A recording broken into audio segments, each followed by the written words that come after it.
Dans la tapisserie des croyances et des pratiques islamiques, les directives alimentaires occupent une place importante. Ces règles ne sont pas seulement des recommandations, mais des obligations religieuses qui façonnent le mode de vie des musulmans. Parmi ces directives, l'interdiction du porc se démarque comme un principe fondamental de la foi. Cette interdiction est clairement énoncée dans le Coran et les hadiths, les paroles et actions du prophète Mohammed. Les musulmans s'abstiennent de consommer du porc par acte d'obéissance au commandement de Dieu, reconnaissant qu'il s'agit d'une question de foi et de soumission à la sagesse divine. Cette obéissance est une expression de leur dévotion et de leur engagement envers leur religion. Cette interdiction n'est pas arbitraire, mais découle d'une compréhension globale de la santé, de l'éthique et de la spiritualité. Les enseignements islamiques soulignent l'importance de consommer des aliments purs et sains. En adhérant à cette restriction alimentaire, les musulmans s'efforcent de vivre conformément aux principes de l'islam en recherchant la pureté du corps et de l'âme. Ils croient que ce respect des règles alimentaires contribue à leur bien-être général. Cet essai explore les raisons multiples de l'interdiction du porc dans l'islam en examinant les dimensions spirituelles, sanitaires, éthiques et sociales de cette pratique. Il s'agit d'une exploration approfondie des raisons pour lesquelles cette interdiction est maintenue. Il vise à fournir une compréhension nuancée de cette loi alimentaire, en mettant en lumière son importance dans la vie des musulmans du monde entier. Cette compréhension permet de mieux apprécier la profondeur et la signification de cette pratique religieuse. L'interdiction du porc dans l'islam est énoncée sans équivoque dans le Coran, le livre saint considéré par les musulmans comme la parole littérale de Dieu. Cette interdiction est l'une des nombreuses directives claires et précises que l'on trouve dans les écritures islamiques, visant à guider les croyants dans leur vie quotidienne. Le Coran interdit explicitement la consommation de porc à plusieurs reprises, ne laissant aucune place à l'ambiguïté ou à la mauvaise interprétation. Les versets sont formulés de manière à ce que les croyants comprennent clairement l'importance de cette interdiction.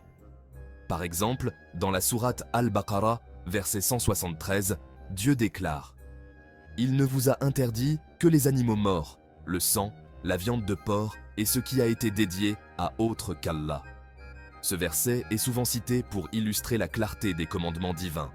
Cette interdiction non équivoque est encore soulignée dans d'autres versets, notamment la sourate Al-Ma'idah, verset 3, qui réitère la nature interdite du porc. La répétition de cette interdiction dans différents chapitres du Coran renforce son importance. Ces déclarations divines constituent le fondement des lois alimentaires islamiques, guidant les musulmans à s'abstenir de consommer cet animal en particulier. Les lois alimentaires islamiques sont conçues pour promouvoir la pureté et la santé spirituelle et physique des croyants. La clarté et la répétition de ces versets soulignent l'importance de respecter cette interdiction en tant qu'aspect fondamental de la foi islamique.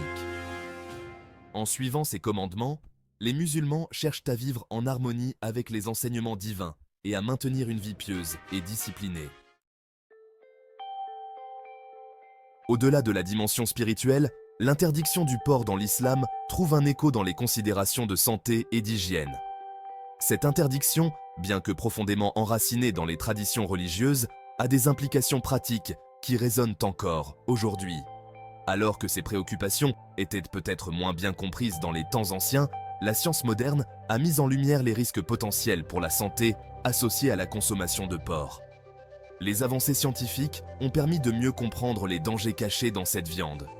Le porc, s'il n'est pas manipulé et cuit correctement, peut abriter des parasites et des agents pathogènes qui représentent des menaces importantes pour la santé humaine. Ces menaces incluent des bactéries comme la salmonelle et des parasites comme les vers ronds.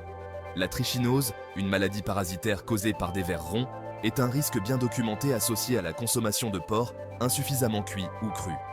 Cette maladie peut avoir des conséquences graves si elle n'est pas traitée à temps. Cette maladie débilitante peut provoquer des douleurs musculaires, de la fièvre et, dans les cas graves, même la mort. Les symptômes peuvent persister longtemps, affectant la qualité de vie des personnes infectées.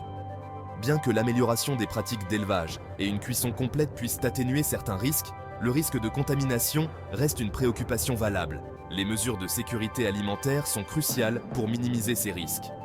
L'interdiction islamique du porc peut donc être considérée comme une mesure proactive pour protéger la santé et le bien-être, conformément au principe de la préservation de la vie.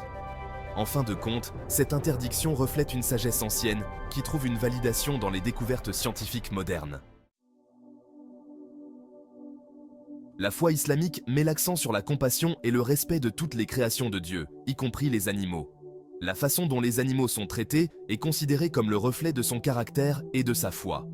Les porcs, en particulier, présentent certains comportements et conditions de vie qui soulèvent des préoccupations éthiques dans le cadre des enseignements islamiques.